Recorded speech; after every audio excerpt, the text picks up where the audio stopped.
Sa unang tingin, ang Intramuros ay tila ordinaryong lugar na may mga lumang pader at gusali.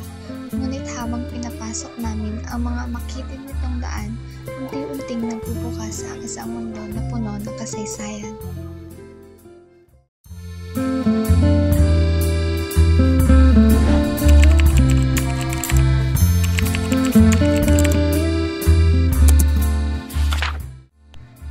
Ang Intramuros ay walled city na nag-iingat ng daan-daang taong kasaysayan sa puso mismo ng Maynila.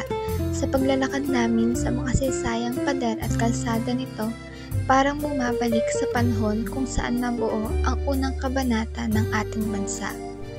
Sa loob ng Fort Santiago ay ang madilim na dungeon na ginamit ng mga Hapon bilang kulungan at silid pahirapan kung saan maraming Pilipino at Amerikano ang namatay.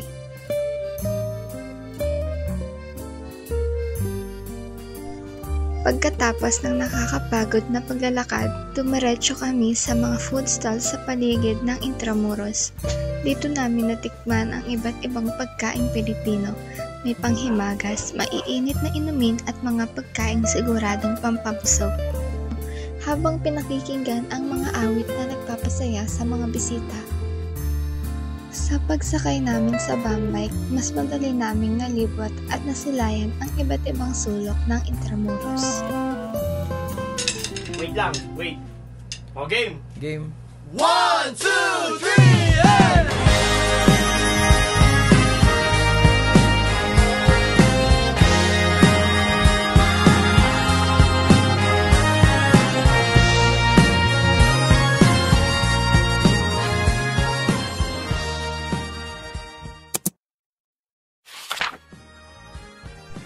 Huli naming tinungo ang National Museum of the Philippines na nagpapakita ng yaman ng ating kasaysayan at kulturang nagsimula pa noong pre-colonial na panahon.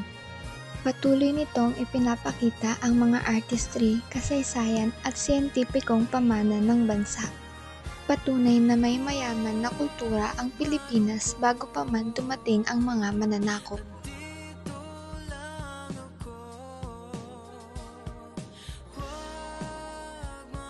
Sa paglalakbay namin na ito, napagtanto na ang ating kasaysayan ang siyang bumubuo sa ating pagkakakilanlan bilang mga Pilipino.